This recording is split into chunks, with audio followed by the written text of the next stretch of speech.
রিপন মিয়া যে content creator, সে তার প্রতিবেশী এক কিশোরীকে শারীরিক সম্পর্ক করে। শারীরিক সম্পর্কের পরিবর্তিতে বিষয়টি যখন জানাজানি হয় এলাকায়, জানাজানির পরে থানায় আসার পূর্বেই তারা দক্ষিণ বিশুরা বাজারে একটা আলোচনায় বসে বা সালিশ দরবারে বসে।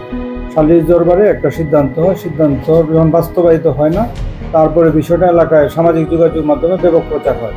এই প্রচারের প্রেক্ষিতে আমি তৎকালীন সময়ে 4/8/2026 তারিখে আমি আমার অফিসার ফোর্স সহ ইন্সপেক্টর তদন্ত সহ সবাই অভিযান পরিচালনা করি। কিন্তু আগের রাতেই যে ঘটনা ঘটাইছে মুনির রিপন মিয়া, সে পলাতক হয়। তথাপিও আমরা একাধিক স্থানে অভিযান পরিচালনা করি তাকে গ্রেপ্তারের জন্য, এবং ভিকটিমের বাবা এবং ভিকটিমের মা এবং ভিকটিমকে আমরা মামলা দেওয়ার জন্য আমরা নিজেরা তাকে উদ্যোগী হয়ে থানায় নিয়ে আসি। আসার পরে ভিকটিমের বাবা বাদী হয়ে থানায় একটা লিখিত অভিযোগ দায়ের করে।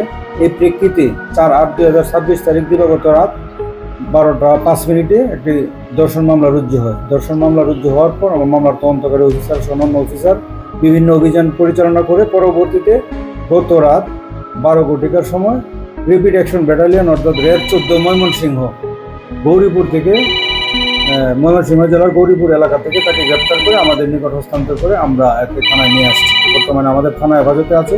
আইনগত সকল কার্যক্রম শেষে আগামীকাল বিজ্ঞ আদালতে সুপর্দ করা হবে।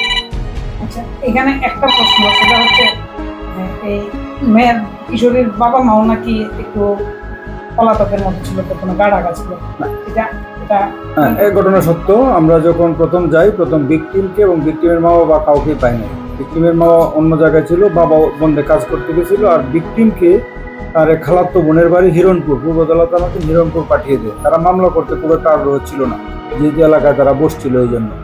তারপরে আমরা নিজেরা উদ্যোগী হয়ে সবাইকে সংগ্রহ করে ডেকে তারপরে থানায় নিয়ে এসে মামলা করানোর জন্য রাজি করাই। টাকা তো কাউকে দেয় নাই? না, টাকা দেয় নাই। টাকা শুধু সাব্যস্ত হয়েছিল যে 5 লক্ষ টাকা দিবে, ঠিক আছে, টাকা দেয় নাই।